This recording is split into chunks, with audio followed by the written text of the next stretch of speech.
Hello, everyone out there in Radio Land. It is once again that time of the week. What time of the week is it, you may ask?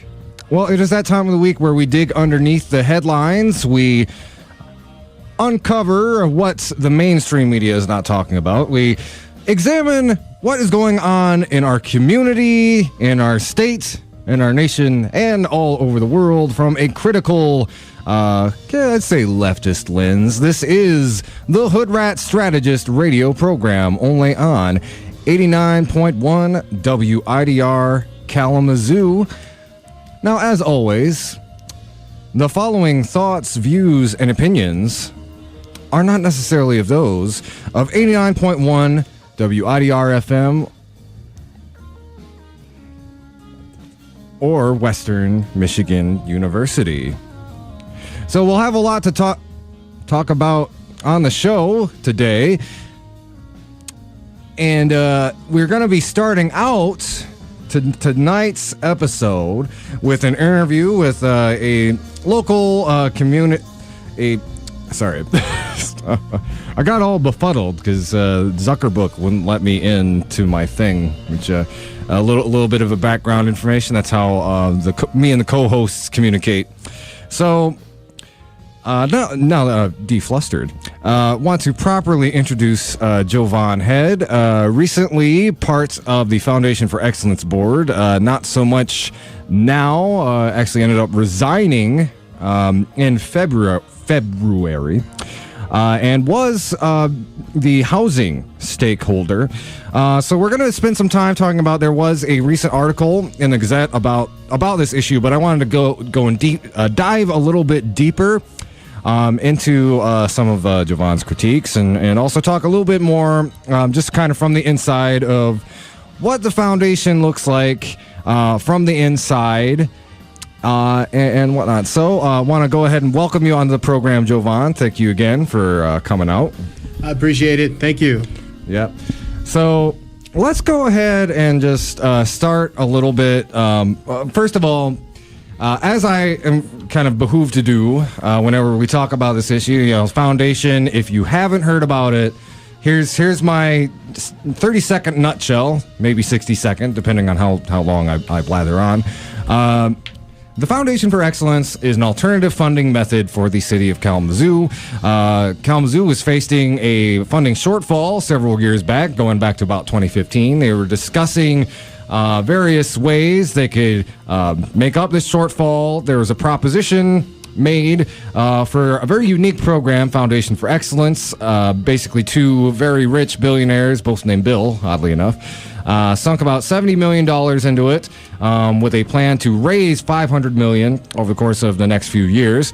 And this was, as opposed to a progressive income tax, what that has basically allowed to happen, is this private funding source for a major municipality, that being the city of Kalamazoo, that is really unique in the nation and does raise some concerns about the control of the city vis-a-vis, who really holds the city's purse strings. So, of course, there are positive aspects to it, but for the long and the short of it, instead of paying extra taxes, there's this, funding model that relies on the philanthropy of the donor class in the city. I think that was about 1:20, so sorry. So with that, there was a board formed, a stakeholders board, and I wanted you to describe, JoVaughan, so when you originally applied for it, how does this board, at least on paper, how is it supposed to function? What was your role on the board, and how did you become interested or involved in it in the first place? Right. Okay. That's several questions, so I'll take it one at a time here. So initially, when they announced the board, they said there was a $500 million endowment, or at least that was the goal. My thinking behind joining was, wow, this is a great idea to be able to bring some equitable changes to the city of Kalamazoo. One of the things that spurred me was that this money would go towards projects that weren't being funded, things that probably would never be funded by the government itself, and that it would give some sort of catalyst to local organizations that have been struggling to build housing, affordable housing, to help individuals find stability and jobs and those sort of things. So initially, when they put it out there, to be honest with you, I know enough people in Kalamazoo, I had enough connections to get on the board. My name had been circulated quite a bit. I've been on quite a few boards in Kalamazoo, and I had a confidence that I'd be able to make it on the board, and I did. After my first initial meeting, kind of everything was revealed to me that there was some issues going all the way back.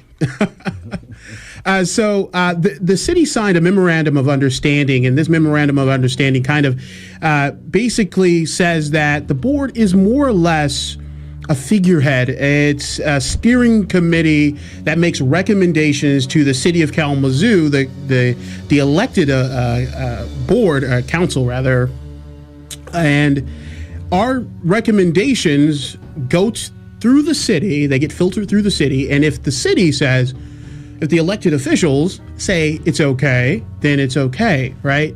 But if we make recommendations and they say no, it's no go, right? Mm-hmm. So that's an issue, but that's not even the biggest issue. The biggest issue is that the board itself and the foundation itself was built to take the place of, like you said before, progressive income tax that would have been equitable towards the citizens and the people who live in Kalamazoo and those who work in Kalamazoo who then leave the city limits and using our city services in the meantime. So all that money that we get from the foundation is actually a stopgap measure because of the decrease in taxes for those who own property in the city of Kalamazoo.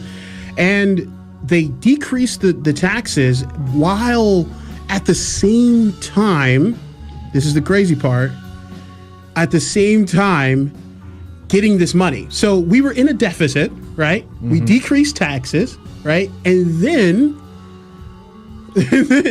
we get this money to take over the stopgap measure. Mm-hmm. So the first thing in the Memorandum of Understanding, the big thing that I think everybody needs to know is that the foundation's main purpose is to make sure that the city does not have a deficit because of the budget shortfalls. Like, that's it. That's the first goal of the foundation. Any money that the foundation brings in, any money donated, I'm doing air quotes, donated, goes to the city to make sure that, A, it pays for that great property tax decrease for those who own property, which is hilarious. If you look at the demographics of who owns property in this city, you can tell that there is a huge problem when it comes to equity in this city.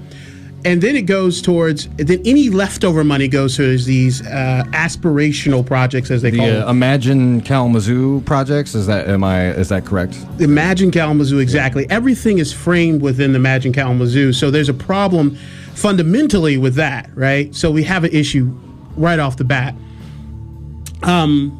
To believe that this plan and everything else is equitable is ridiculous, because it's not, right? It doesn't address things as simple as race, or as complicated as race, if you want to go there. It doesn't address some fundamental things like the people who come into the city, who work in this city, and then leave and use our services. It doesn't address the people who are left in the dust who do not own property in the city. Yet those who do own property got a wonderful assistance by our government. And so there's some fundamental issues that do not address the real issues here. And then so now I joined the board, right? And now I'm a housing stakeholder. So my main goal is to make sure that we have affordable housing in the city of Kalamazoo, that projects are funded, right? And I'm not going to down the board and say they haven't attempted. Well, my issue is this. Nonprofits in this city, founders in this, those who, the boosters of this city, which are the billionaires, right, shouldn't be funding fundamental things, services that the government should be, right? The government should take care of its citizens. The government should balance its budgets. We should not be dependent upon a person, an outside organization, to make sure that the citizens are taken care of. And what we've done in Kalamazoo is we've sold all of that to our non-government institutions, our nonprofits. Those people, well, they take care of the poor. City of Kalamazoo says, we'll just funnel money when we can, but let's let the mission take care of them. Let's let a ministry with community do their work. They're better at it than us. Mm-hmm. And we all know there's some gaps in care when it comes to those organizations. So my issue is we've created a libertarian wet dream, really, right here. You know what I mean? Yeah. Mm-hmm. So it's not to be too explicit, but that's exactly what it is, right? So you're living in a place that has private funding for things that the public should be doing, but private money that goes to the government, right? And then the government gives to nonprofits to fix problems that the government should be fixing in the first place. Mm-hmm. It's this weird loop. And so now we have a tax break that the city can't afford because we decreased the property taxes. But now we have to be dependent, all those tax breaks on the property taxes that were given to the property owners now are solely dependent upon the generosity of billionaires and the people who are, in lack of a better word, own this city. So we are now beholden, our budget shortfall is beholden to an external entity, which is a problem, a problem. Yeah, exactly. And I know, recent news has come out that, their fundraising targets have not been met really by a hilarious amount. Not actually funny, but a very large disparity between what has actually been raised and what the goals were. And essentially, we're in a situation where it's, still going to be, the bills have promised they are going to make up for that shortfall along with like a handful of other of like the kind of usual suspects when you're talking about the very wealthy in Kalamazoo. But I remember when this was originally being pitched, marketed, it's like, oh, everybody in the community is going to be pitching in. It'll be kind of like they almost pitch it as like a voluntary tax, that it was going to be like everybody goes all in and facilitates the city budget. To what extent in your experience actually working inside the board, did you see that as that was never the case? Yeah. All right. Yeah. Not to cut you off, it was never the case, right? So our first day on the board, first meeting, lots of fanfare. We're sitting there in the Foundry, that new place they have over there downtown. Mixed use place. There's a couple other places inside of it, and there's a restaurant off the side. The first meeting they say, do not worry, and I quote them, don't worry about fundraising. They literally said this to us, right? Mm-hmm. And so I'm sitting there thinking, well, okay, that's not terribly unusual for a foundation, but it's interesting, right? Mm-hmm. So we're sitting there thinking, don't worry about fundraising. Great, fine. If you do good work, the money will come. That's what they said. We have a understanding with, quote, the bills that the money will be there as long as you do good work. And it just so happens that we have a brand new complex going up behind Subway that is owned by Mr. Johnson himself. So it's interesting. And who was at that groundbreaking? Mr. Hopewell, Bill. Like, why is Hopewell at the groundbreaking of this apartment complex? It's not city. It's nothing to do with the city. Why are you there? And I think it's a very interesting thing how we have to see how things work in this city. Fundamentally, there are some issues here that have gone into effect. So my time on the board has been contentious. Mm-hmm. I've been called downtown to the city hall like a kid to the principal's office because of things I've said. I have been verbally run through the gamut by Mr. Anderson on our city commission. He has totally I won't say anything too much, but I will say this. There are some fundamental disagreements between me and Mr. Anderson, and they weren't that wasn't a great relationship, right? Well, I know he's also been kind of a controversial figure. This is kind of a broader question, but, your time, you were the housing stakeholder. And that's obviously become a huge issue over the last year, between the Bronson Park Freedom Encampment, which really kind of brought these issues to the forefront of discussion in the city. So, again, as I said, he's become kind of a controversial figure in his a lot of accusations that he really hasn't been doing enough, or he's been willfully ignoring the housing issue, and not so much to focus on personalities, but how much did you notice?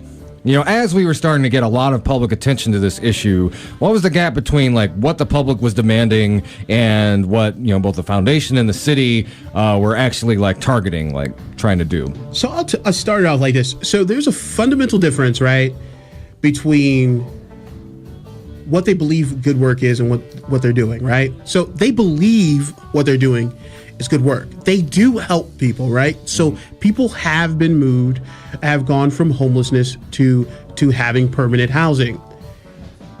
What they lack is analysis, right? They're not doing the analysis when it comes to race, when it comes to how they target the people in this city, when it comes to homelessness, right? We know that 60% of the people who are homeless in this city are Black, right? We also know that only about 25% or so of the city is Black. So there's a fundamental gap there. We also know that the home ownership rate in this city is, I believe, almost on par with the national rate. About white people own about 70% of the homes, have about 70% home ownership, right?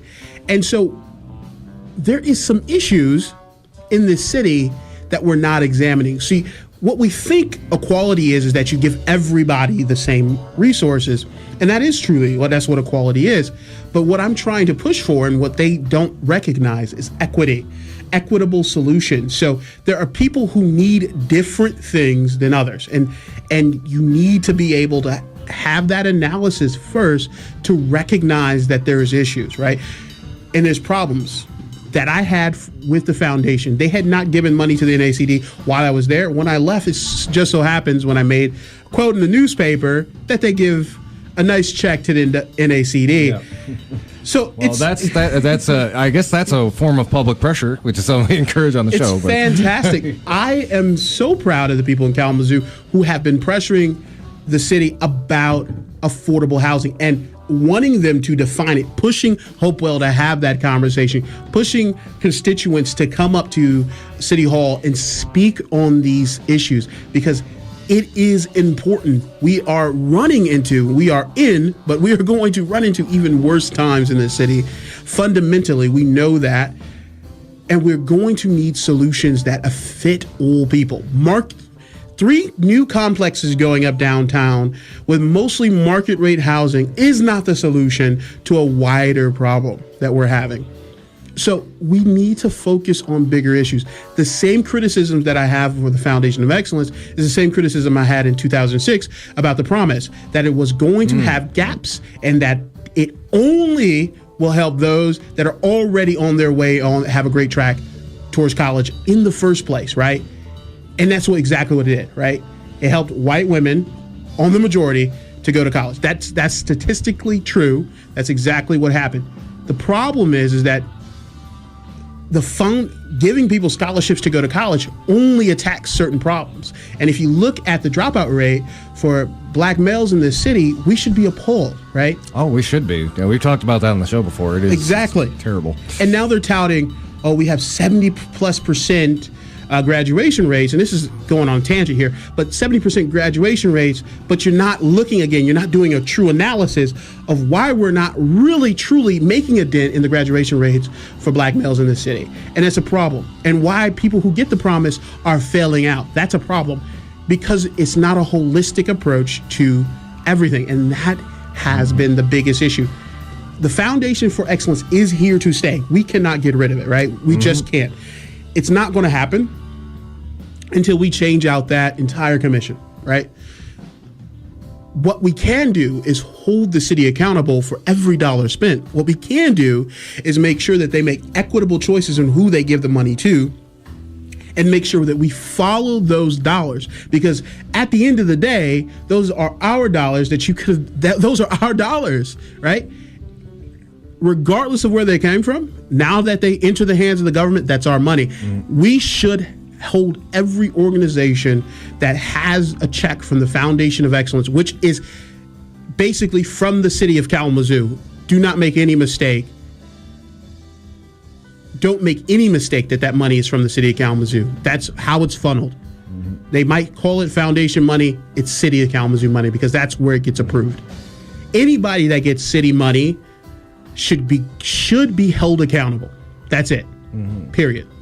So, kind of a broader question, but when the foundation board was originally announced, we did give some kudos on the show. There was you and a couple other notable people on the board who I know do engage in those kind of have a broader understanding and systemic analysis of the problems in our community.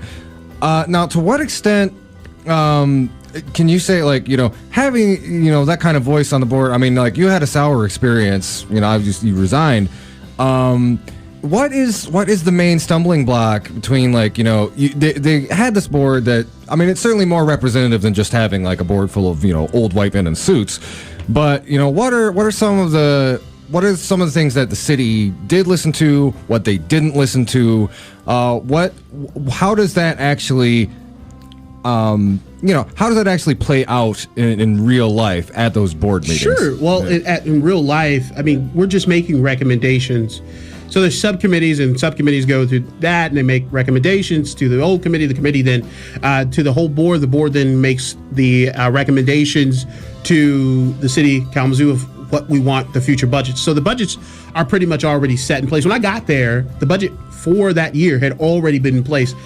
I think what's interesting is that the foundation has done good work, mind you, that the city should have been doing anyway, like fixing sidewalks and getting rid of lead pipes. Those things should have probably already been handled within the city.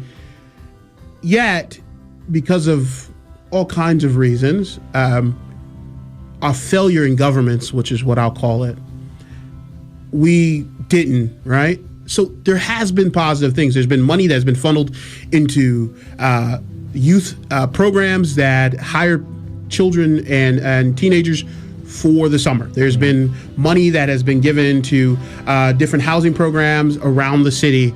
Like I mentioned before, there's been money that has been given to the NACD, where they are going to help build some housing for seniors and those sort of things. Yeah, I actually did want to ask you about that in particular, because we were actually discussing that on the show a couple weeks ago, and we found it very interesting how we've had a lot of conversations about it's kind of pointing out the same issues of the foundation that you are, and it's that there's a certain irony that especially you look at the article, they were very outspoken and deliberate, talking about it as being a bulwark against gentrification. And of course, one of our big concerns is that some of the billionaires behind the foundation would want to facilitate gentrification. So I just kind of where do you think that, what's the result? Is that the result of the recommendations, the public pressure? Where do you think that comes from, that we can foundation money is being kind of allocated towards something to prevent a problem that comes with billionaire control of the city? Well, I'll be completely 100% honest with you, right? Everybody on that board and people that fund that board, the foundation itself, believe they're doing good work, right? Everyone will tell you, we think there's bad things about gentrification while enabling gentrification, right? Yeah. So it's not about whether or not they want to fight against it, because they believe they are. They believe that they're making equitable changes in the city. Just because you believe it doesn't mean it's happening, right? You fund things that make you feel good. Yeah. Fund things that get the attention on News 3 or on M Live. The issue is a couple new houses by 2021, 2022 is not going to prevent gentrification. They know that. I know that. But what looks good in the title, right? Gentrification, remediation, blah, blah, blah. It looks great. It looks great. It's a great title. And it is good work. It is not enough by no means. A few $100,000 isn't by no means at all enough. It is not going to stop gentrification, especially on the east side or the north side, on the river side, where we've seen encroachment of these neighborhoods, and we've seen people get funding. We've seen where that funding is coming from, and we know who is getting brownfield money for building new property. We know who is making fundamental changes in the city and who actually has the power. But if we can give a few $100,000 to a organization that has history on the north side, a economically depressed area in the city of Kalamazoo, will look good. While we're making sure that what really is happening is on the sidelines. That $500 million was always aspirational. It was never going to be fulfilled. It was never going to be fulfilled. Everyone knew that from the start. It was a great number to make headlines. The real issue is, will they continue to fund this tax cut? Yes, absolutely. Because the money that tax cut generates helps every one of the people who donated money. Well, yeah, that's true. I mean, it's a very, very basic example of, when I say like that was a self-serving move, I mean, that's very one-to-one. Like the people who own the most property will get the largest tax cut, which obviously would be the people with the kind of capital to invest in the absolutely. foundation. And they want people downtown. They want people to move to Kalamazoo. They have invested stakes in people moving to Kalamazoo. People coming from outside of the city limits to Kalamazoo. You do not get this many developments happening at one time serendipitously. It just doesn't happen. This is coordinated. This is not some sort of a conspiracy theory. I can tell you that you do not get to where you are today without years and years of planning. And so you drive downtown today and you see all these complexes going up, and you think, well, serendipitously, there's a new hotel opening up as well. It feels like every time I go downtown, there's a new building, pseudo skyscraper being built up. Right. Which, growing up here, there'd be a new building built maybe every 5-10 years, but nothing like what's been going on the last couple. Exactly. Yeah. New hotel. Yeah. Great. New place is great. It's fundamental investment that needs to happen in any city, right? We need revitalization. What I'm saying is we need revitalization with analysis. I'm not saying that people shouldn't make money. We do live in the society we live in. That's not going to be my critique right now. We can save that for a whole nother show. Yeah. My critique right now is that if you're going to invest, if you're going to make money, and your government is going to be the spearhead of it, your local government is going to be the spearhead of this money, then it has to serve the people.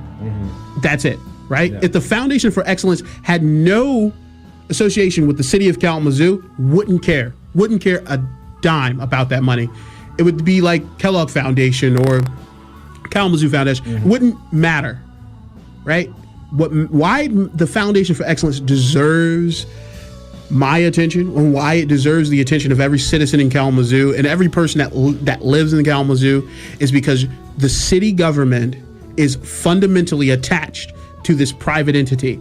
And it is, like how Hopewell said, our mayor, there's nothing like it in the country. For good reason. Yeah. Not that I'm saying that it can be successful. The problem is that hubris is the reason why so many things fail and so many things become inequitable, is because we just think we're doing the right thing. We are not doing analysis from the jump. When a power structure exists in a vacuum where people are basically enabling each other, there is a problem. Because when all the people, outsiders, all you have is answers for them and not solutions, not real solutions for their criticisms and their critiques that come, you're just going to move forward anyway. That's a problem. You know, I couldn't agree more. You know, I think one of the big problems is that, you know, Kalamazoo has this we have this philanthropic culture going into it. People are just like, you know, applause for all the people funding these great programs like the Promise and the Foundation without it. And if you are critical of it, you literally, people will tell you, it's like, well, you're being ungrateful or you're being too radical, and, you know, what, one, guilty as charged, but that doesn't make, you know, critical analysis any less wrong of a thing to ask and demand for. How much of that do you think is because, you know, like I like to say on the show, you know, we're not saying, like, you know, these aren't like supervillains, you know, plotting in their lair to absolutely not. No, it's not some huge conspiracy. Mm-hmm. Here's the thing: I'm not going to tell you to go put on tinfoil hats and those sort of things, and to hide underground and code your speech on the phone, because none of that would really help in any way, right? I guess, like, what I want to ask you is, like, where is that line between, you know, their sincere desire to help and their sincere desire for, you know, self-interest? Because there are questions of, like, you know, if you are asked, you know, equity means you invest more in the areas of the city that need it, such as, like, the South Side, the North Side, Edison neighborhood, etc. But, you know, where is, you know, from your experience working with these people, do you think how much of it is, like, protecting their self-interest from areas where this could economically hurt them versus just being obstinate and having this idea of, like, this is the way I view, this is how I think the problem should be solved just because of my own internal biases? So, like, so I'll be honest with you. So I think we all are guilty of this, right? Mm-hmm. So the nonprofit industrial complex in Kalamazoo, I call it the nonprofit mafia mob in Kalamazoo. If you've never experienced this, it's a bunch of people on boards that just move from board to board. The same people just move from board to board, and they're beholden certain nonprofits for their funding. So if you're an organization that depends on funding from a nonprofit, from some sort of grant writer like Kalamazoo Foundation, whatever those foundations are, Kellogg Foundation, all those things, then you have to write grants, and you have to make sure your grant fits the parameters of whatever, you know, the specifics of the money is, right? And so that might mean changing your mission and vision for your organization so that you can get money. Besides the point. Everyone who works for these places thinks they're doing good. Do they think that they're getting something out of it? Absolutely. If you donate money to any organization, you're getting something out of it. What the rich do and what the powerful do is they donate with purpose, right? They donate for influence. And in some cases, they donate for direct access to certain things. And we know that exists here. We know who's at. It doesn't make sense that you're breaking ground on a private building here in Kalamazoo with the mayor and city commissioners of Kalamazoo. Why are they there, right? Why are elected officials breaking ground with this billionaire, multi-millionaire at his building? Why? Why is that there? Like, there's not even any separation. It's clear the influence there. We need to partner with our business leaders in Kalamazoo. No, you don't. Not in that way. You don't need to break ground on their building that has nothing to do with the city of Kalamazoo, except maybe bring some people downtown, maybe some stimuli. Who knows? It's not affordable housing going up in there. We're not requiring anything for them. We're just handing them over property, basically. Might be some great tax incentives. Listen, we know why certain people have access, and that's what it's about. Certain people give money to certain nonprofits to make things happen. Period. So the city, hold on just 1 second. These people just decided, what if instead of giving money to nonprofits and creating Kalamazoo Promises, what if I just gave my money directly to the city to get what I needed done? And we create this pseudo nonprofit government organization called the Foundation for Excellence. And I just say, instead of peddling my influence through a third party, I can just do directly.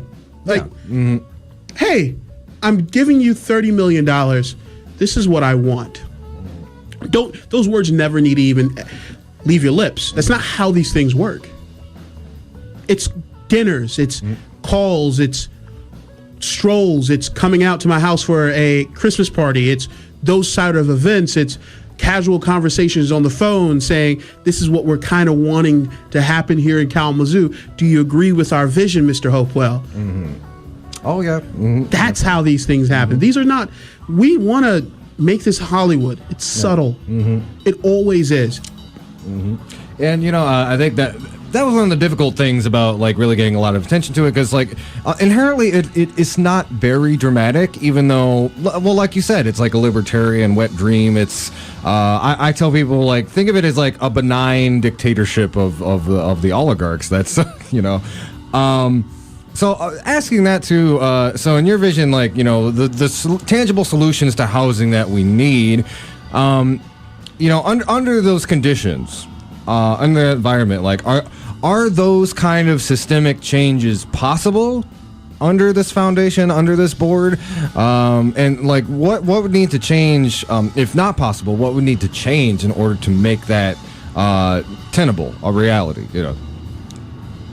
So under this board, we can't get true equitable changes, but what we can do is we can make some progress, right? That's what we're looking at. We understand until we get a ward system here in Kalamazoo, we're not going to have true representation for every neighborhood in this city.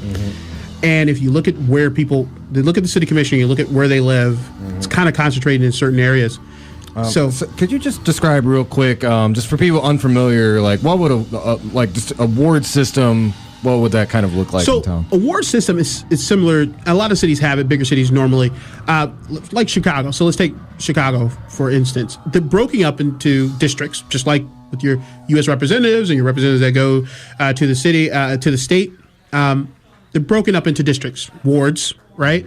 And so these wards elect their representative to go sit on a bigger board, a representative democracy.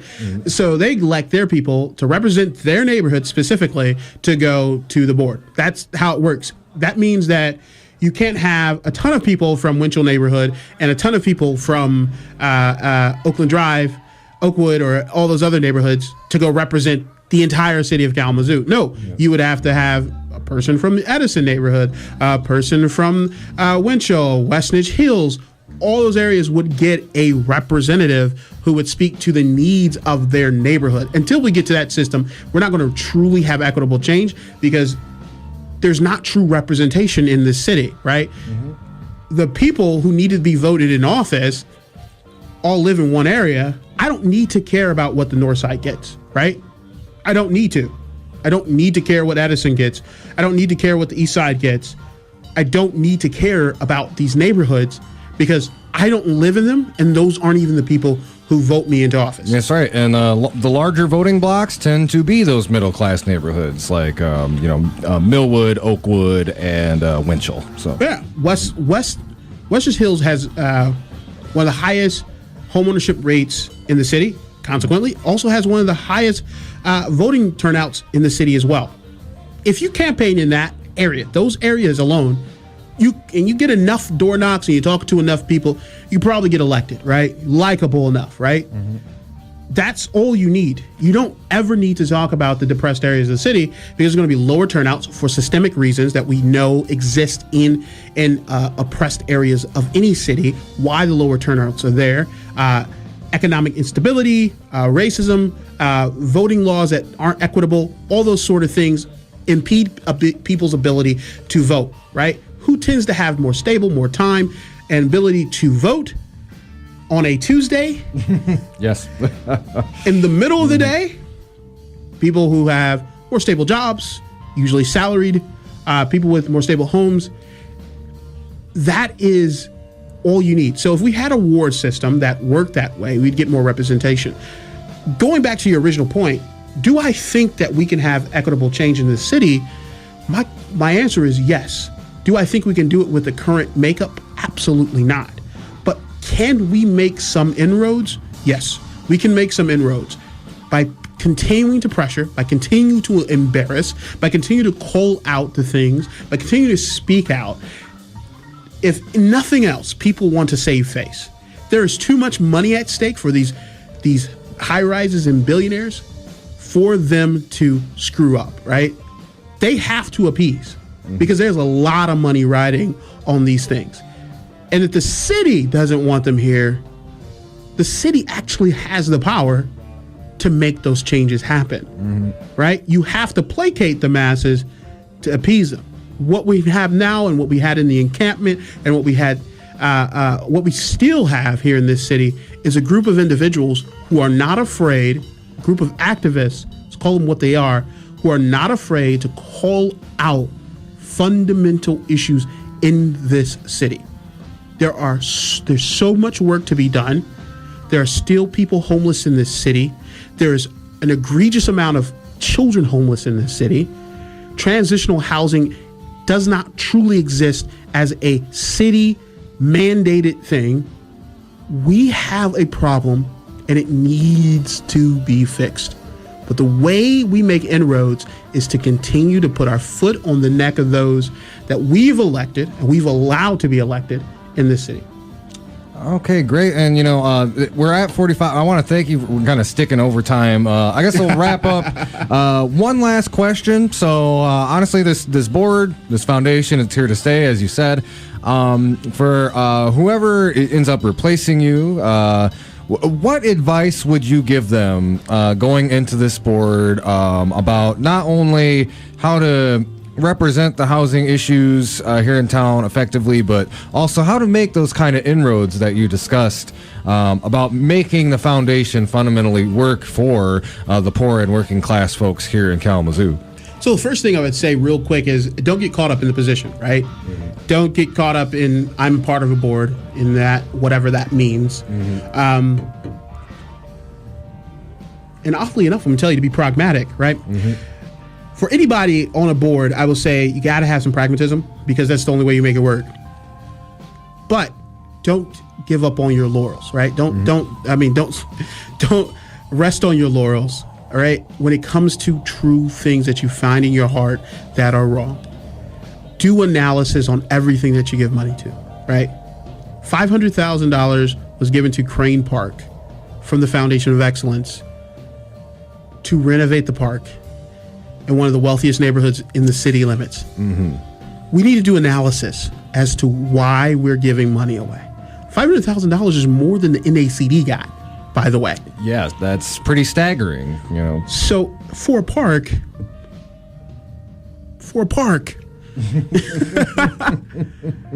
so let me be clear. You need pragmatism, but you also need to understand that everything needs to pass through an analysis. And that's what I would tell the person going onto the board. Don't be afraid to speak up. Don't be afraid to talk to the establishment. Anderson's been doing housing in the city quite a long time. Hopewell has many partners. The city manager, Jim Ritzma, has a slew of allies. Don't be afraid. They're going to look you right in the face. They're going to smile at you. They're going to say they listen to you and do whatever they want. Call them out, tell them they're wrong, do the analysis, and make sure you can go to sleep at night knowing that you did the right thing. That's all. All right. Well, again, JoVaughan, thanks for coming on the show. Really appreciate you letting all of my listeners know exactly how the cookie crumbles. As it were. Yeah, that was a little bit of an in joke. We both went to Norix, and you originally cut your teeth at LNTV. So I did. All right. So we're going to go ahead and take a little bit of a break. This is the Hoodrat Strategist radio program only on 89.1 WIDR Kalamazoo, your only source for political revolution.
Hello, y'all. We are back. This is the Hoodrat Strategist radio program, only on 89.1 WIDR Kalamazoo.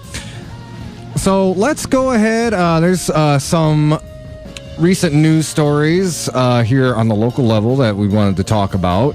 I think we'll end out this hour talking about something in our district here.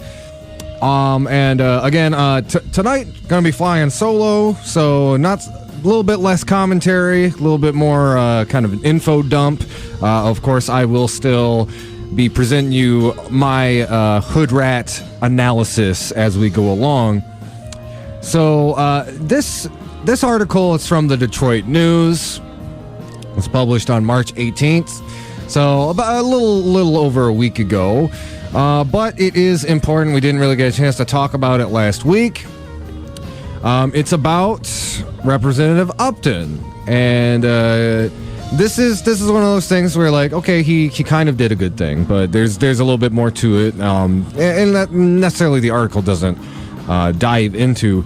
But let's go ahead and talk a little bit about what this is. This is the headline is U.S. Representative Fred Upton files bill to block import car tariffs. U.S. Representative Fred Upton is introducing legislation that would block President Donald Trump from imposing tariffs on imported cars as high as 25%, at least in the near term. Upton said Wednesday he is co-sponsoring bipartisan legislation with U.S. Representative Terry Sewell, Democrat from Alabama, to block Trump from imposing tariffs on imported cars and parts until the International Trade Commission conducts a comprehensive study on the economic importance of automotive manufacturing in America. Countless jobs in Michigan and across the country depend on America's automotive industry, Upton tweeted. We simply need to better understand the current economic well-being of the auto industry before any tariffs are applied that could impact those jobs. Sewell, whose home state is home to plants that are operated by Hyundai, Honda, Toyota, and Mercedes-Benz, added in a statement, the president's tariff trade policy threatens U.S. auto workers, including nearly 40,000 hardworking men and women in Alabama alone. Sewell, he said the Trump administration has overreached its authority by claiming that cars and auto parts threaten American national security. Trump has floated the possibility of placing 25% tariffs on imported vehicles, most recently in retaliation for a decision by General Motors to idle 4 U.S. plants as it continues production in Mexico. The U.S. Commerce Department recently concluded a 9-month investigation of the national security impact of allowing imported cars to come to the U.S., but the agency has not made its findings public. The process, initiated at the request of Trump in May 2018, could result in the president moving to impose tariffs under the guise of protecting the nation's security as early as May, unless Upton and Sewell's measure becomes law. So, here's what we're talking about. I want to make something clear here. I'm not really a fan of Upton's overall economic policy, and in fact, this decision is really just kind of an extension of, Upton's kind of centrist neoliberal philosophy. The idea of, free trade. Obviously, this was the trap that begot NAFTA and allowed for Trump to take this kind of right-wing populist position, questioning our free trade practices, which, again, definitely need to be questioned. But, to Upton's credit, I will say this. While, fundamentally I may disagree with him and just disagree with capitalism in general, it does show that as a representative, at least he has a more intelligent and nuanced understanding of these policies than our president does. Even the few times on this show where we tangentially agree with Donald Trump policy, it's usually not done very intelligently. Here's a good example. When he was floating, pulling the troops out of Syria, kudos to him for actually trying to do something good for once. But at the same time, it lacked any kind of analysis about, okay, what is the best way to pull soldiers out of Afghanistan? There was no consultation. There was no kind of plan. There was no plan set in. Yeah, I mean, obviously, if you remember just a couple months ago, that was another decision by tweet that surprised everybody. And, granted, a lot of blame must be put on the Pentagon and the military-industrial complex for keeping us in the state of endless war.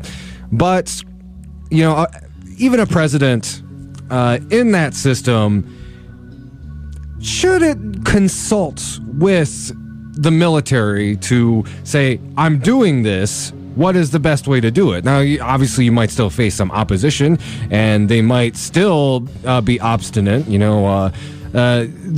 As we've said on the show before, there is, in fact, a deep state. It is not the kind of conspiratorial thing that a lot of people on the right talk about with stuff like, child sex ring pizza parlors.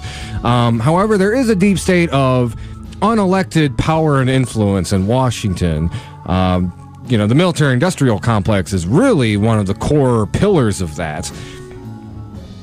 And in that case, when you're going against orthodoxy, it's difficult because in this case, now bringing it back to Fred Upton's decision to put this bill up to a vote, Upton represents the orthodoxy, whereas Trump would represent kind of like, the populist pushback to it. But where Upton is right and Trump is wrong here is, again, it's recognizing a problem but coming up with the wrong solution. Tariffs of the nature that Donald Trump is talking about is not going to help people in the way that he advertised when he was running for president. If anything, again, when we talk about importing automobiles, it isn't just cars. It also means parts. It also means materials that are developed in other countries and then imported here in the United States. Now, obviously, there's larger holistic issues you can critique from the left of the idea, especially from an eco-socialist perspective of flying parts all over the world. I'm going to put that just off to the side for now and specify, like, when you do put those kind of tariffs on there, the short-term effect and really the longer-term effect, unless you have that kind of eco-socialist analysis, which obviously the Trump administration doesn't, is that people are going to lose their jobs. And this is something that Fred Upton does, in fact, recognize, and something that we will tip his hat off to. He has been good at, like, when the Trump administration is making a completely off-the-wall decision, particularly ones that go against conservative orthodoxy, he will question it and he will buck against it. Now, of course, this does not always play out. The great betrayal in the Healthcare Act comes to mind. But for now, good on Upton for kind of giving a counterpoint to Trump's very reactionary and ineffective policy that will actually end up hurting a lot of American workers.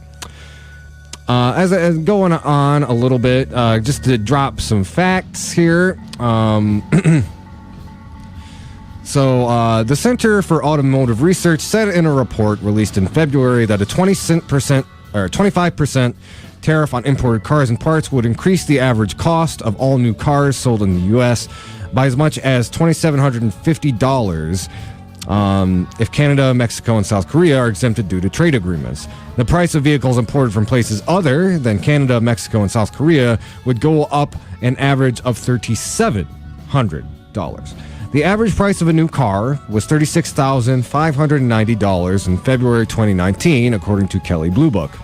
Assuming a $3,000 down payment and a 4.7% interest rate on a 5-year loan, the average monthly payment for a new car sold in Michigan would increase by $74 if $3,700 in tariffs were added to that price. The Center for Automotive Research estimates the proposed duties would reduce car sales by $1.3 million per year in the U.S. Now, again, this is an important part of this issue to recognize because, I think we talk a lot about how the, tariffs and the surrounding issues could impact jobs. Not so much talk about the cost that is passed down to the average consumer. And of course, again, we're running into one of those issues that has several layers to it. You know, from an eco-socialist perspective, maybe it's good. It is good to have less cars on the road. Of course, it all depends on how that car is run. You know, again, it's all about trying to push, for renewable energy, for electric automobiles. In that sense, which of course, that they fall into this problem too, because as much as gasoline-powered vehicles get more expensive, that only is exponentially more so for a lot of electric vehicles, which depend on very specialty parts, are generally more expensive than gasoline-powered automobiles. So again, the working class, electric automobiles are beyond beyond any working class person's grasp. And with this, gasoline-powered automobiles are going to be even further out of the grasp of working class people, and particularly in a state like Michigan, which has a lot of rural areas. A lot of the big cities don't have robust transportation systems. Particularly Detroit, which you have a lot. You have a lot of overlapping issues, not only just the poverty disparity, but also it's a city that was designed for the automobile. And you also see that in cities like, Benton Harbor, which again is very close to, Fred Upton makes his roost in St. Joseph. I think it is a palpable kind of metaphor for, his role in public office, to have live in St. Joe, which is predominantly wealthy and white, which is literally separated by some tracks and a river from Benton Harbor, which is predominantly non-white folks who deal with some very serious poverty. So again, it's a kudos to Upton, but also we have to keep in mind that in the greater scheme of things, his opposition is based on a pragmatism that is rooted in his neoliberal, kind of neoliberal consensus. And that, again, we're not dealing with really systemic problems here in the state. Again, it's overall, this tariff punishes the poor, but Upton isn't doing this to necessarily help the poor as much as buck against the Trump administration's anti-trade orthodoxy. So, I'm sorry, I'll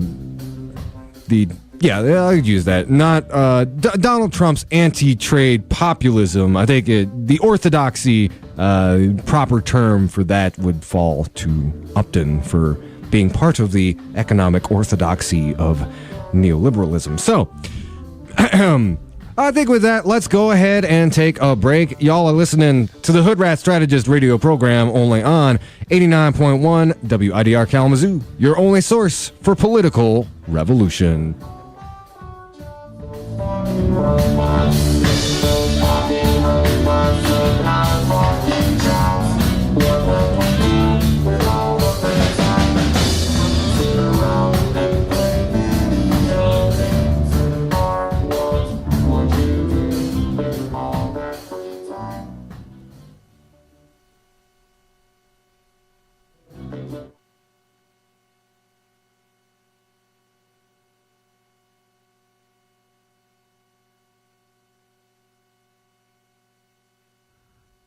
This is Miguel from the band Visions in Black, and you're listening to 89.1 WIDR FM Kalamazoo.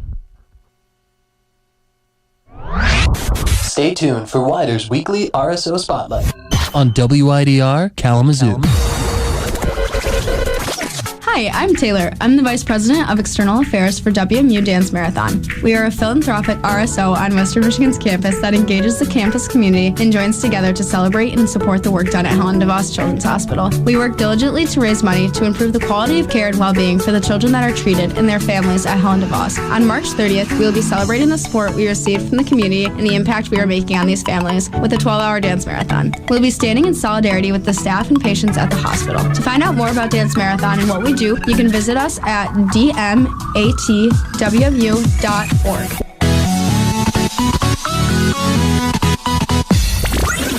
This has been our weekly RSO Spotlight on WIDR Kalamazoo. For more information on how to spotlight your RSO, head to WIDRFM.org.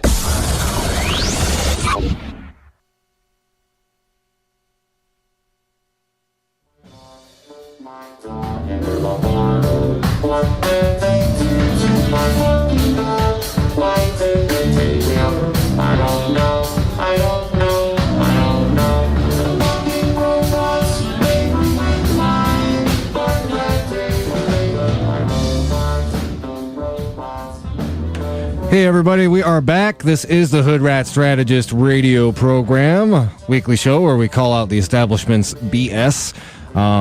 Before we go to our next story, I want to give props to the background music you are hearing tonight is from Quantum Fleek. They are a local kind of jam fusion band.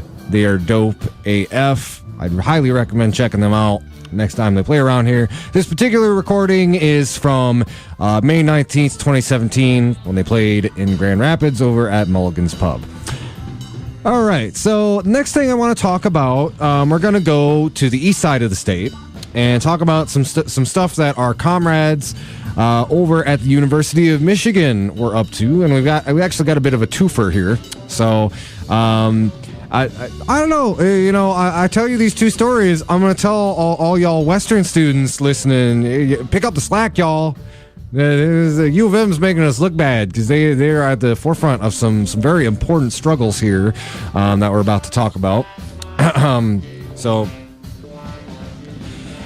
This first one I'm going to talk about, this is actually an issue that's been going on in Michigan for a few years now, but this is a very huge victory, and I really wanted to take some time in the program to give them their due homage, respect, etc. The article, this is from MLive. It's titled "Protesters Celebrate Wendy's Pulling Out of University of Michigan, Call for Continued Boycotts." So I'm going to read from this article, and I'll give y'all some background information, and I'm also going to play some clips here from some of the protesters kind of speaking in their own words.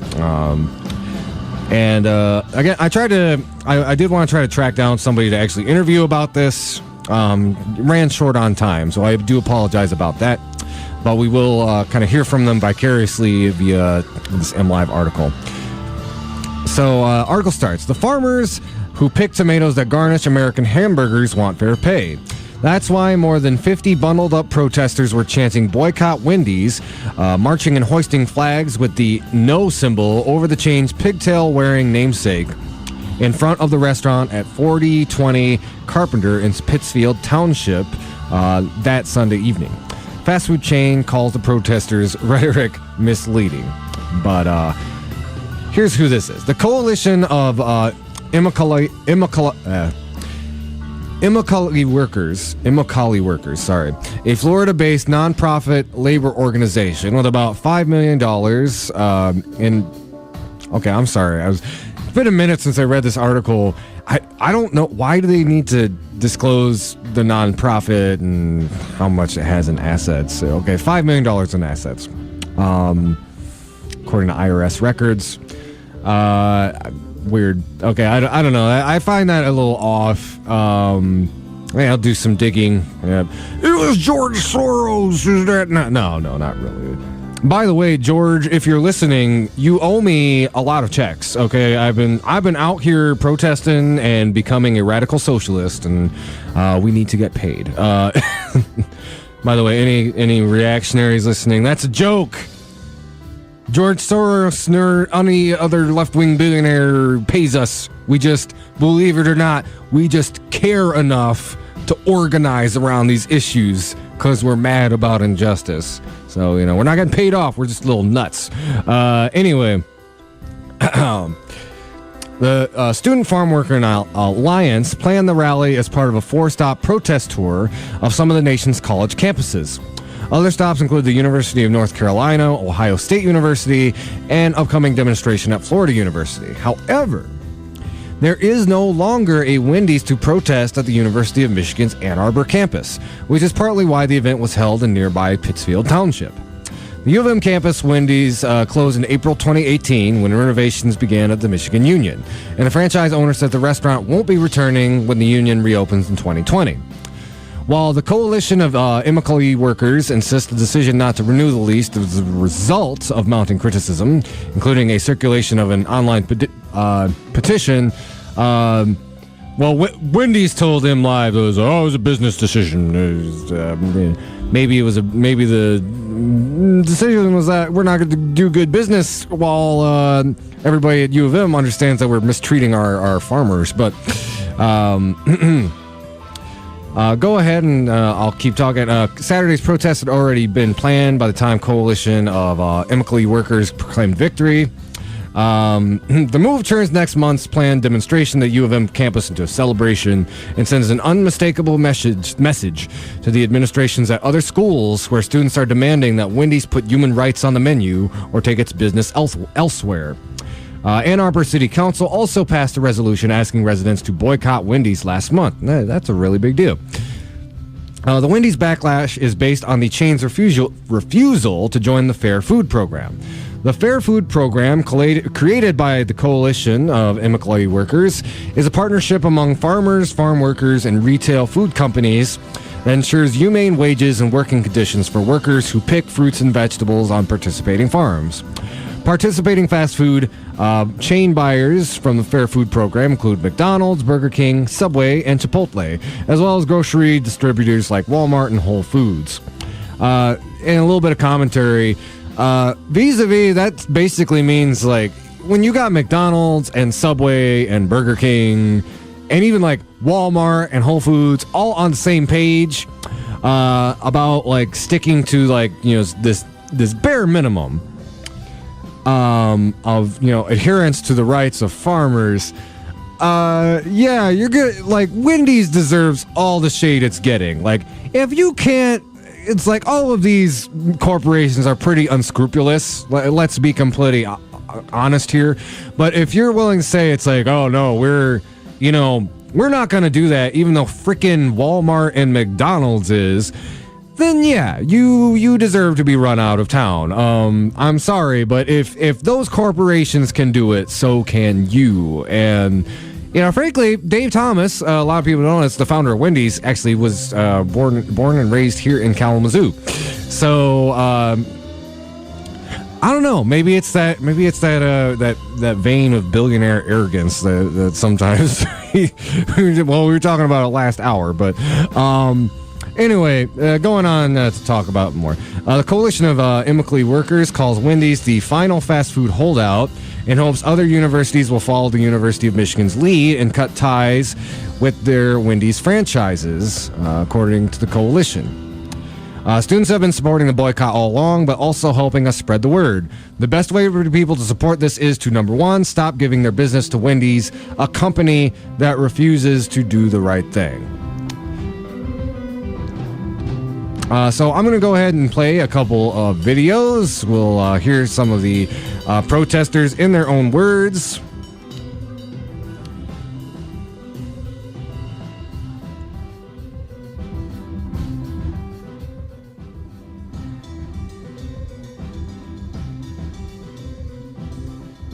And it goes like this.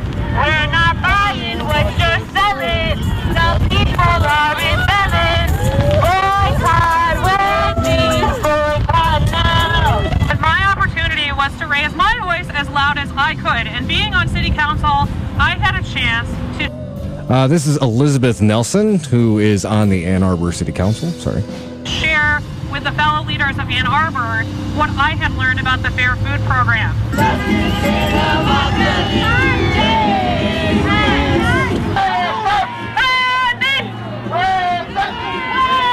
When people understand this issue, when they understand what is at stake, we support you.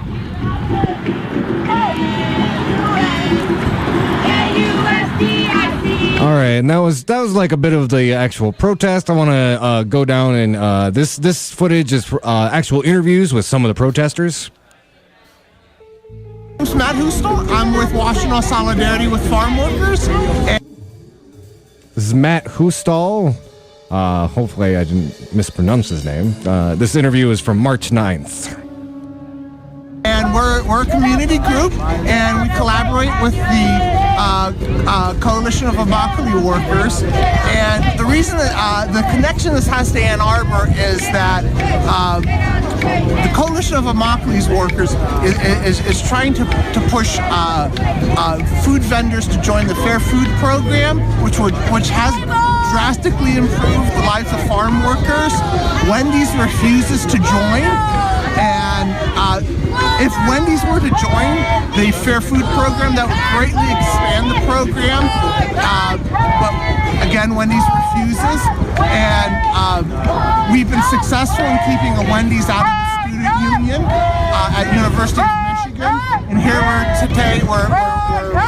marching in support of the Fair Food Program and Coalition of Immigrant Workers. The best way for people to support this is, number one, to stop giving their business to a corporation like Wendy's that refuses to do the right thing.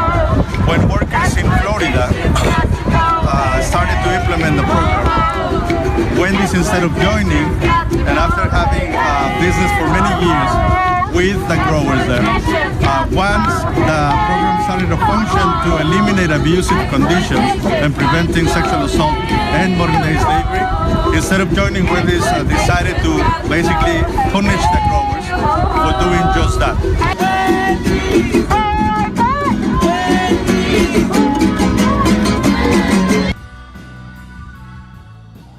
So again, some very heartwarming footage of the protesters over there, with great success, driving Wendy's out of U of M, and hopefully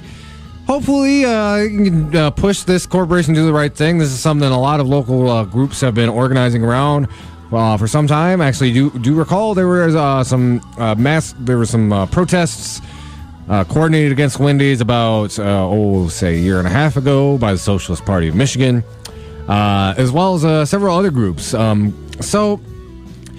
feel like, and again, pick any corporation, you can find ethical dilemmas and issues and atrocity with just about any of them.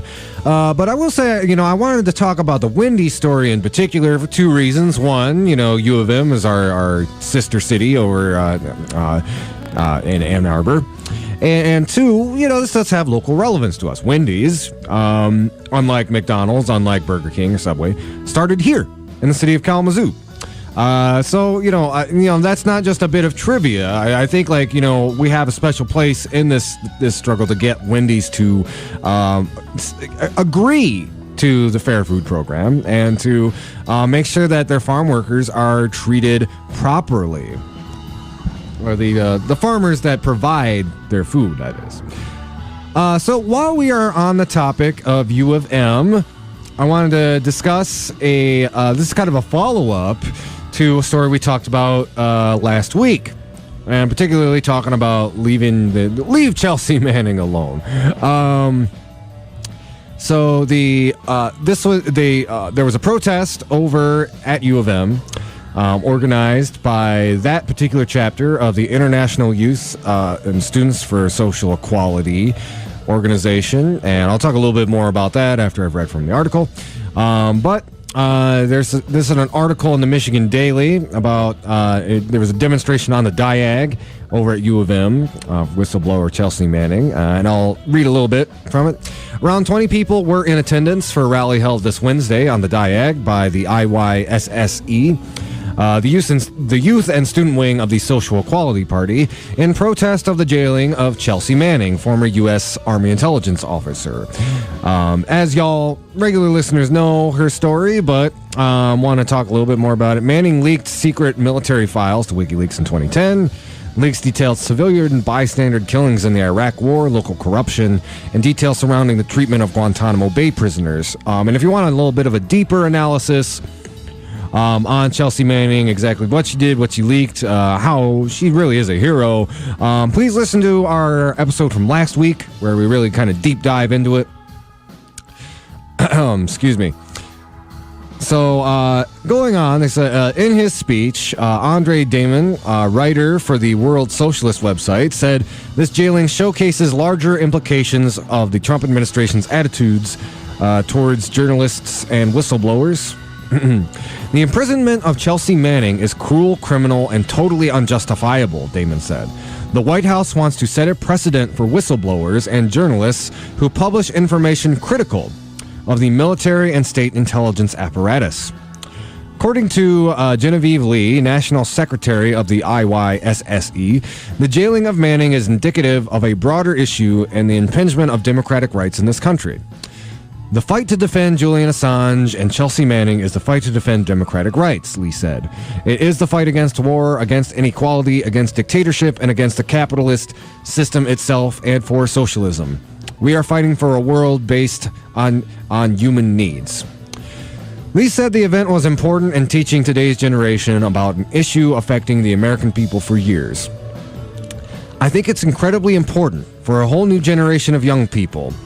Someone who was 18 was not really politically active at the time where this came out, and how would they really know who Chelsea Manning is today? According to Information Junior Sam Wood, president of University's chapter of the IYSSE, students' lack of knowledge of the Chelsea Manning issue reflects the changing political climate of college campuses. I think this was really significant to have this rally on this campus in particular, Wood said. I think the fact that so many people were not aware of who Chelsea Manning is, I think it signifies really where the political culture is going on college campuses. Today, there's really no one raising the issue of war. Figures like Chelsea Manning, Edward Snowden, and Julian Assange, they're really critical figures in bringing to light the atrocities of U.S. imperialism to young people. Citing the Manning issue as an oppressive case in the U.S., LSA sophomore Sonny Newman told The Daily that further involvement in student participation is necessary to address these problems. The turnout we did have was well educated and found this cause very important to be standing out here in the rain, Newman said. That's the type of people we need, but we're going to need everyone to do that. We need all the workers, everyone who's being oppressed by the U.S. government, just basically everyone. We're going to need everyone to join together to fight not just for themselves, but for others too. I did want to mention kind of like my own personal footnote, just especially for all the students, the Western Michigan University students who listen to the show, I do want to remind you, if you like what you just heard, the IYSSE does have a local chapter here on campus. They do meet fairly regularly, and they did in fact have an event to coincide with Chelsea Manning's jailing. I personally couldn't make it. From what I understand, it was more of an informational, kind of educational gathering, and kind of talking about solidarity tactics. There are also a lot of groups here in Southwest Michigan that are engaging in letter writing campaigns for Chelsea Manning. And again, it seems like a very abstract issue. Again, a lot of these national issues do. What is like one college student from Western Michigan University or the University of Michigan going to do to help out, a whistleblower like Chelsea Manning, who, again, has been thrown in jail again. There are things that you can do, again, write letters, educate, the people that you know. Again, I've got a lot of people in my personal circles. They don't know who Chelsea Manning is. Even some people who might know who Edward Snowden is or know who Julian Assange is. You know what? Side note, you know what the solution is? Chelsea Manning needs a movie. Both Julian Assange and Edward Snowden got a movie. give Chelsea Manning a movie and people will know who we are. I know it's kind of cynical to say, but it's true. Like, you know, it was really weird after the Snowden movie came out to see people coming out of the woodwork. I think like the most bizarre thing was like, you know, watching Sarah Palin change her mind on Edward Snowden. It's like, you know what? I denounced him at the time, but after watching this fun Hollywood movie by Oliver Stone, I was like, oh wait, he was actually pretty cool. Oh gee golly gosh, and you know, maybe seeing Alaska from the house and all that stuff. Yeah.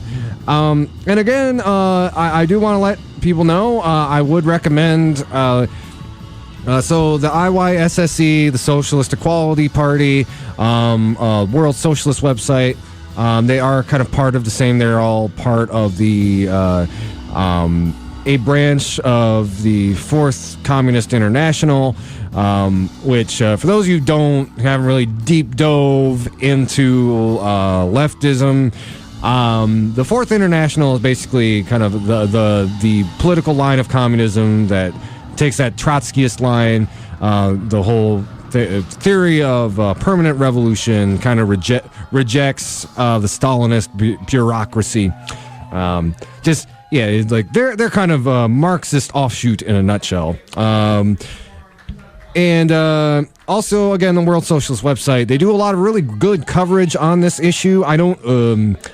And World Socialist website does a lot of good coverage in general. We've actually had some of their people on here. The WSWS is actually based here in Michigan, over on the east side. And I would really recommend them. They do a lot of really great reporting. Even sometimes here, they've done some really great reporting on the west side of the state about immigration issues. I will warn you, some of their takes on things like Me Too and anything involving identity politics can be a little bit class reductionist and oddly obsessed with protecting white millionaire men who get called out for sexual impropriety. But I'm sorry, that's a bit of a tangent. But yeah, hats off really to the IYSSE, both the chapter at U of M and the chapter here for organizing around this really important issue. And again, if you want to find out more about them, they do meet here on the regular. So with that, I think let's go ahead and take a little break. When we come back, we'll hit on some important national issues.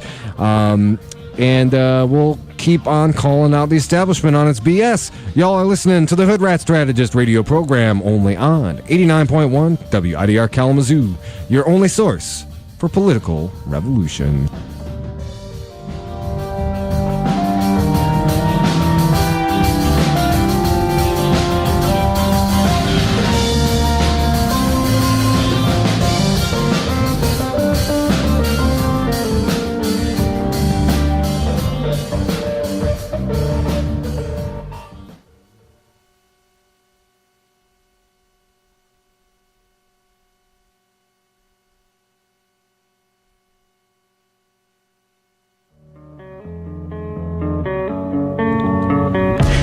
Be apparent, but hunger is a rather prominent issue amongst the student body of Western.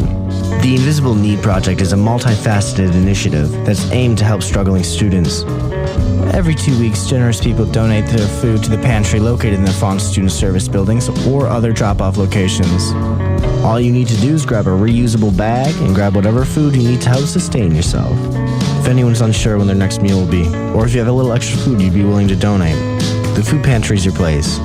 If you're looking to help donate, become a volunteer, or just learn more, call 269-387-4742 or email dosa-inp@wmich.edu for details.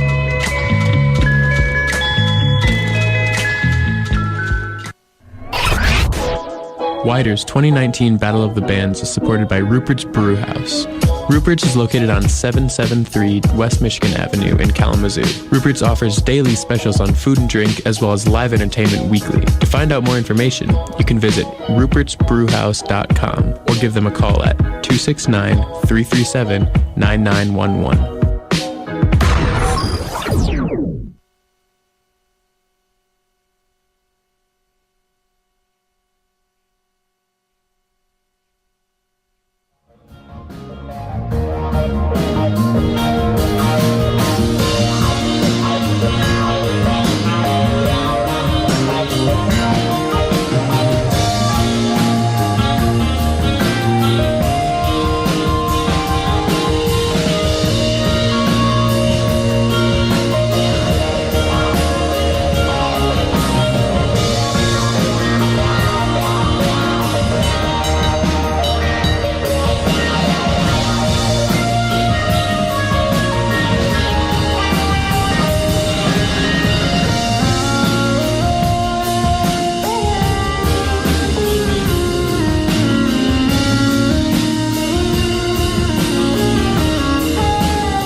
everyone. We are back. This is the Hoodrat Strategist radio program only on 89.1 WIDR Kalamazoo, your only source for political revolution. So, I don't want to go too deep into this, but I should mention, it's funny, last week we spent a lot of time talking about Joe Biden, when actually we got it kind of backwards. As it turns out, that very same day, it wasn't Joe Biden who announced, but no, it was the other boring neoliberal white man, but, with a skateboard, Beto O'Rourke, who ended up announcing.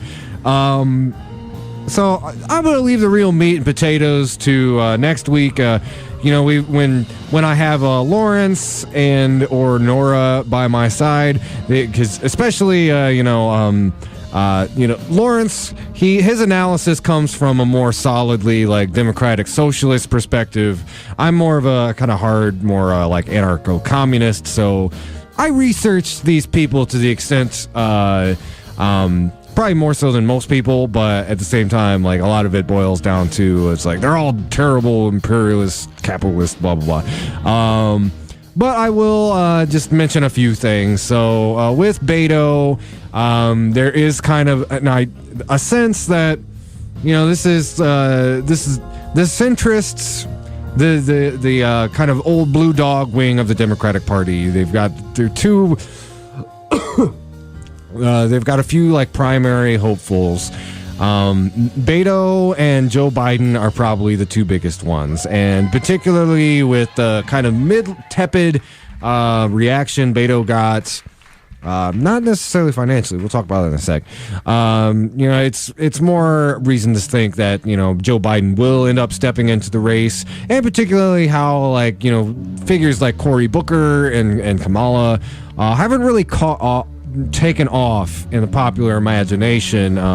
Again, we're very early in the race. Name recognition is gonna really boil down to it like right now. I mean, what looks good to me in particular is that aside from Joe Biden, right now it's very much Bernard, Elizabeth Warren, who have been dominating the conversation, and even certain newcomers. Andrew Yang has been mentioned a lot, probably not getting covered nearly as much as he should, but those progressive voices are bubbling to the surface. Now, that could change with the entrance of Beto O'Rourke into the race, but honestly, he hasn't really said much yet. What's really funny is like even like you got to give credit to at least like Kamala and Cory for at least like voicing support to these progressive proposals that are really have over the last few years become like the main issues of the Democratic Party. And again, a lot of credit needs to be given to New Deal grandpa for creating those circumstances. But Beto, he's backtracked on Medicare for all. Again, he's taken money from problematic places. Again, like a lot of money from the fossil fuel industry. Now, again, you talk to a liberal, they will try to excuse it. It's like, well, you are not being pragmatic. He's got to get his money from somewhere. I mean, he's in Texas. The oil industry is huge in Texas, and that is true. Houston is the epicenter of petroleum in the United States. That said, there's a reason that this is like a non-negotiable issue for young folks, and I really think that that's the schism in the Democratic Party right there, is old people who either like cognitive dissonance or something like young people, regardless of political affiliation, seem to have a more innate understanding of the crisis, have a more innate understanding of how existential it is, and it's so frustrating to talk to these centrists who, like, it's hard to understand how they don't get it. It's like we are staring human extinction in the face. And, as much as I will critique, democratic socialists for, talking about reform over revolution, even they understand that. I a lot of respect for figures like Alexandria Ocasio-Cortez, who, like, she said it. She said it like the world will end if we don't fix this problem. And, funnily enough, like that quote was like taken as proof by, the right wing. And grossly enough, even a lot of like centrists, like, you can't take this woman seriously. She's talking about this, like the sky falling and the world coming to an end. And, what's of course frustrating is like she's 100% right. But yeah, you can't negotiate with Armageddon. And that has to be the line in the sand. And I am glad that the conversation has kind of shifted a little bit. It was so maddening in the last election. For me personally, it really boiled down to like, how can you vote for somebody who won't do enough to fix climate change, who won't even pretend to do enough? The other guy thinks it's, a hoax from China, and that's, objectively worst. But, climate change is a very zero-sum issue. It's not like, there aren't degrees of it.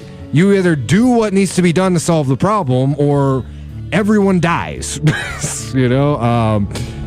And for that, no excuses. You cannot take you cannot take money from the fossil fuel industry in this day and age. Absolutely not. If you do, you are complicit.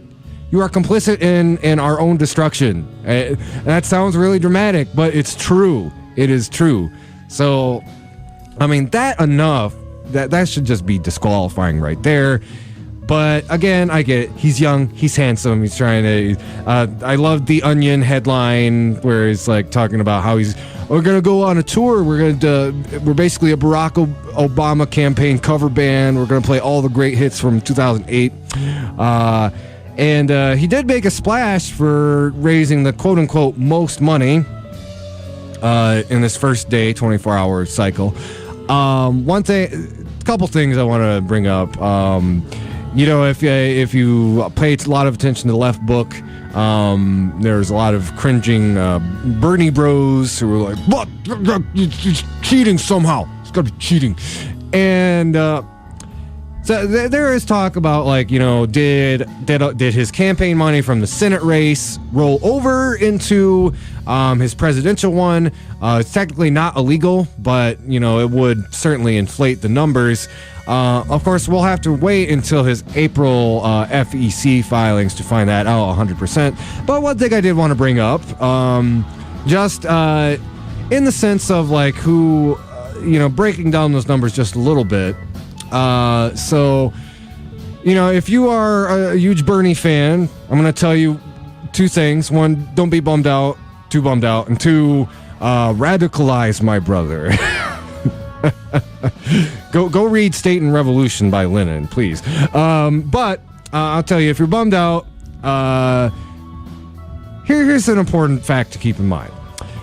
Beto O'Rourke, he got 128,000 unique contributions, which is that means it's at about an average of $47 a person in the first 24 hours. Now, Bernie Sanders raised about the same amount, slightly less, in the same 24-hour period after he first announced.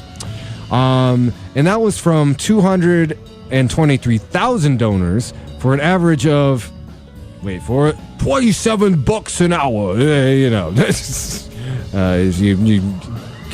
It's really weird. It always oscillates. It is like a kind of like a calling card or trademark at this point. $27 average. So what does that mean? Well, it means Bernie, to his credit, got slightly under twice as many unique contributors. And that is important. Why is that important? Well, that means that translates to votes. That translates, people who give money are more likely to actually volunteer and knock on doors. And it shows a larger overall support for his policy platform and his candidacy than Beto's does, even if he did make more, slightly more money in his first 24-hour cycle. And it also means that, not to extrapolate too much from this, but people who can donate $47, that is tangibly different than somebody who can donate $12, $20, $27 versus $47. Because, again, as was very famous in the last election cycle, you had a lot of very poor people donating to Bernie Sanders' campaign with the hope that his, democratic socialist kind of New Deal ideas could tangibly improve their lives. Of course, I don't want to get too sidetracked, but, that really is the gravest injustice from that year. A lot of people, when we talked about how the DNC cheated, they say you just got sour grapes, blah, blah, blah. But, it really means it's a lot more than that. They robbed very poor people. Like I say, I donated a lot of money in 2016 to Bernard. Probably won't this time, if only just because I'm going to be donating my money to revolutionary socialist organizations. But, they robbed poor people. Poor people who, maybe this was the first time they'd had any hope in electoralism in their entire lives. They robbed poor people. So anyway, that side tangent. But yeah, it means that those ideas represented by New Deal Grandpa have more on the ground support than Beto, who as far as his ideas go, they're either co-opted from Bernie Sanders or a lot of watered down neoliberal BS. I'm not giving any quarter to him just because he was in a punk band and a skateboard. Okay. And again, there were some other candidates who announced, Kristen Gillibrand, just announced, again, from an outside perspective, who's somebody who does not have as much of a stake in the primary as a lot of the people, especially Bernie Sanders supporters, do. Gosh, from the outside, it is looking like a clown car. As I joked on my personal Facebook a few days ago, by the time we get to the debates, it's basically going to look like the Smash Brothers roster. And it's I don't know how they're going to do it with 70 candidates up on the stage. Maybe you'll have to split them up or something. Anyway, gonna close out that story, and I want to kind of double check, see if there's anything else I really want to touch on. We might wrap up the show a little bit early, I did want to give y'all some bad news. And this is not good. This was from yesterday. A Supreme Court decision came down, which is unfortunate. It's one of another not very surprising but still terrible thing. Supreme Court on Tuesday endorsed the U.S. government's authority to detain immigrants awaiting deportation anytime, potentially even years, after they have completed prison terms for criminal convictions, handing President Donald Trump a victory as he pursues hardline immigration policies. The court ruled 5-4 along ideological lines, with its conservative justices in the majority and its liberal justices dissenting, that federal authorities could place such immigrants in indefinite detention anytime without the possibility of bail, not just immediately after they finish prison sentences.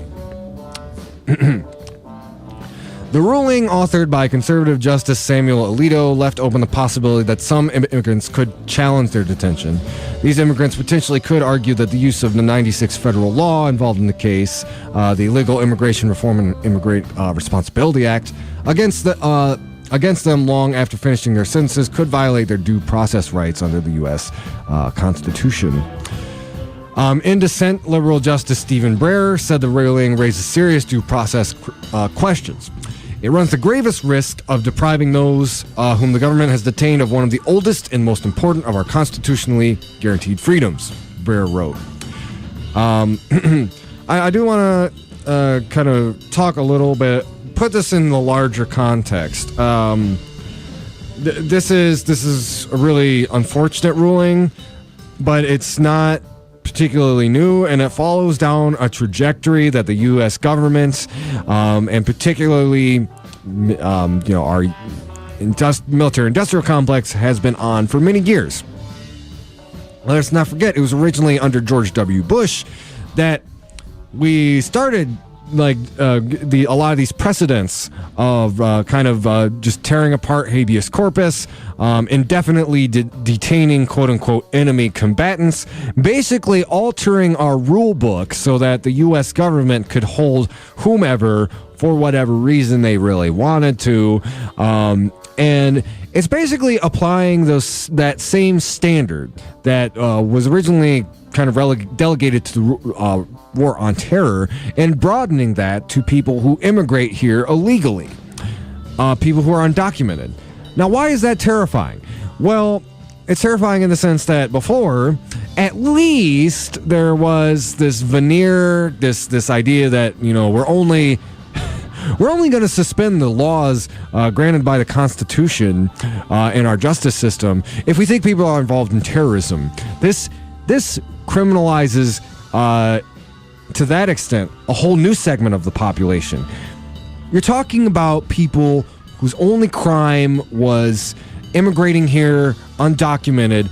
These are not terrorists. These are not people putting our country in danger. Well, they could be indefinitely detained. It's horrific. It's a violation of international law. Really, when it boils down to it, you're talking about imprisoning people for no real tangible reason except for their immigration status. And it, again, under this administration, it will certainly be used to further. Again, keep in mind, a lot of the cruelty that's built in, a lot of it is part of the ICE manual. Let's not forget, it was under Bush when ICE was formed. In their own manual, it talked about using family separation as a scare tactic to keep people from immigrating. This was, again, let's not forget, some of these family prisons and camps were built under Obama's administration, and these practices were practiced. Of course, it's more overt, more intense, more public under the Trump administration. And again, I feel like this is going to be used as a scare tactic, again, to keep people from immigrating from countries in Latin America that largely we have destabilized through our own economic decisions, which is, again, the historical irony and cruelty to that. From immigrating to America, because we'll basically be saying, okay, if you try to sneak in, because either trying to find a better job opportunities or escaping a government that likely America had a hand in destabilizing, then we will throw you in prison for the rest of your life.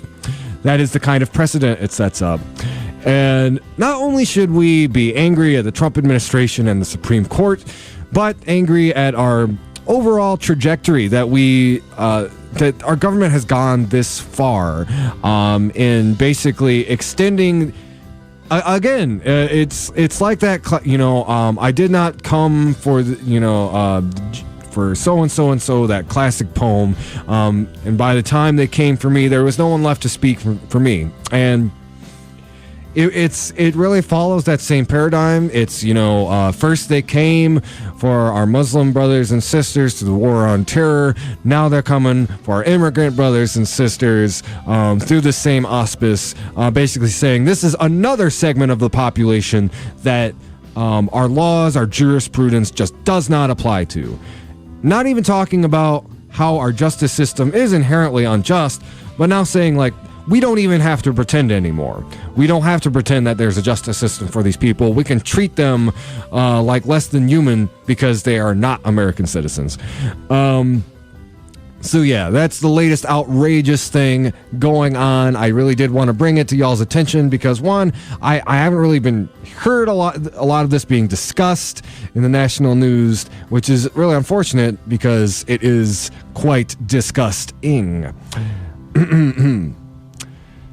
So, I think with that, let's go ahead and kind of close out the show. I want to thank y'all for listening. As we are doing on every episode, I want to let you know about some of the things going on in the community this upcoming week that fall under the auspices of social justice. So, tomorrow at 7 o'clock, over at the Kalamazoo Public Library, there's going to be an event in the Van Dusen Room from Protect the Preserve, and they're trying to rally people. Basically, the city is a meeting coordinated by the City of Kalamazoo to present the public with the Natural Feature Protection Overlay Draft. Protect the Preserve is trying to organize people to make sure that this part of this plan is, well, as I said, protecting the preserve.